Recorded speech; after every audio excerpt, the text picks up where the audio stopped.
کہ میں جانتا ہوں کہ آپ تکلیف میں ہیں، لیکن ایرانین مہمان نواز قوم ہے، وہ آپ کو جلدی جانے نہیں دیں گے۔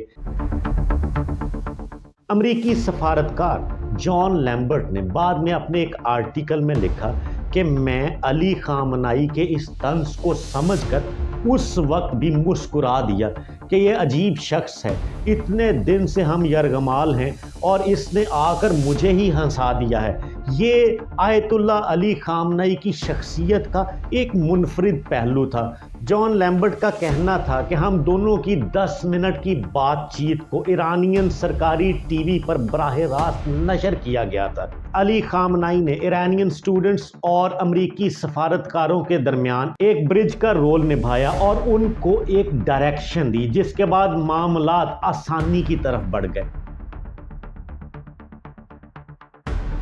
جون 1981 حزب اختلاف کے ایک گروپ نے سید علی خامنائی کے قتل کا منصوبہ بنایا۔ جب علی خامنائی نے ایک پریس کانفرنس کرنے کے لیے سب کو اکٹھا کیا تو ان کے سامنے پڑا ہوا ٹیپ ریکارڈر اچانک بم دھماکے سے پھٹ گیا، جس کی وجہ سے آیت اللہ علی خامنائی کا دایاں بازو ناکارہ ہو گیا، جس کی وجہ سے 40 سال سے زائد عرصہ گزر جانے کے باوجود ان کا دایاں ہاتھ آج بھی کام نہیں کرتا۔ آیت اللہ علی خامنائی نے دھماکے کے کچھ روز کے بعد ناظرین کو بتایا کہ مجھ پہ ایک بہت بڑا راز منکشف ہوا ہے۔ مجھے لگتا تھا کہ میری زندگی اس دھماکے کے نتیجے میں ختم ہو جائے گی، لیکن جب میں نے اپنی سانس کو بحال پایا تو میں سمجھ گیا کہ اللہ تعالیٰ مجھ سے کوئی بڑا کام لیں گے، جس کے نتیجے میں نے یہ فیصلہ کیا ہے کہ میں حاضر رہوں گا ایرانین عوام کی رسپیکٹ میں۔ پھر جون 1989 میں خمینی کی وفات کے بعد اس وقت کے علماء کو ایک لیڈر کی ضرورت تھی اور وہ رہنما کی تلاش میں سر جوڑ کر بیٹھ گئے۔ اس میں یونانیمسلی یہ ڈیسائیڈ کیا گیا کہ آیت اللہ علی خامنائی ہی روح اللہ خمینی کے جانشین ہوں گے، جو ان کے نظریات کو ایران میں آگے بڑھائیں گے، اور اس وقت علی خامنائی کو یہ عہدہ سونپ دیا گیا۔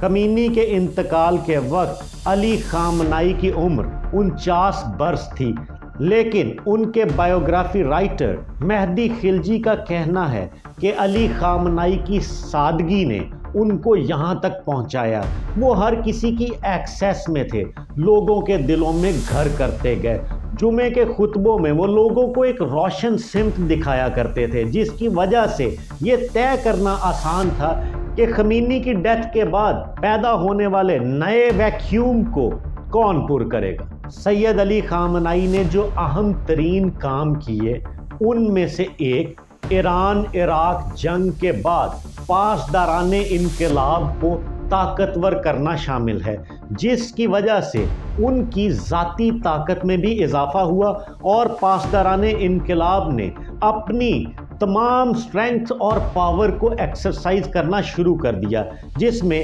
عوام اور لیڈر دونوں میں احساس تحفظ اور کانفیڈنس بڑھ چکا تھا۔ آیت اللہ سید علی خامنائی نے وہی الٹیمیٹ پاور انجوائے کی جو 60 اور 70 کی دہائی میں پہلوی خاندان انجوائے کیا کرتا تھا، لیکن اس میں بہت واضح فرق تھا۔ پہلوی شاہ کا خاندان دنیا بھر کے دورے کرتا، بگھیوں میں سفر کرتا اور بھرپور پروٹوکول لیتا تھا، جبکہ سپریم لیڈر نے ان کے مقابلے میں کمپلیٹلی ڈیفرنٹ لائف گزاری۔ انہوں نے ایران سے باہر نہ ہونے کے برابر سفر کیا۔ وہ ایک کمپاؤنڈ نما احاطے میں رہتے ہیں۔ خمینی کے انتقال کے بعد جب ساری طاقت سید علی خامنائی کے پاس آئی تو چند سال کے بعد ہوشانگ اسدی نے دوبارہ سے BBC سے بات کی اور اس نے اس وقت یہ کہا کہ میں حیران ہو چکا ہوں، آزادی کا یہ علم بردار ایک جھوٹ ہے جس نے وقت گزرنے کے ساتھ ساتھ اپنے آپ کو شاہ سے بڑے آمر میں بدل لیا۔ اور عوامی امنگوں کی ترجمانی کرنے کی بجائے ان کی خواہشات کو کچلا۔ ہوشانگ اسدی نے کہا میرا دل ٹوٹ چکا ہے، وہ میرا دوست تھا لیکن اب نہیں۔ آیت اللہ علی خامنائی پچھلے 70 سال سے امام اور 30 سال سے مذہبی انقلاب کے نگران ہیں، لیکن اس سارے دورانیے میں تقریباً 11 دفعہ سے زائد ان کے خلاف احتجاجی کوششیں ہوئیں، جس میں الٹیمیٹلی ان کو اس طاقت سے ہٹانے کا مقصد سامنے آیا اور وہ 11 کوششوں کو ناکام بنانے میں کامیاب رہے۔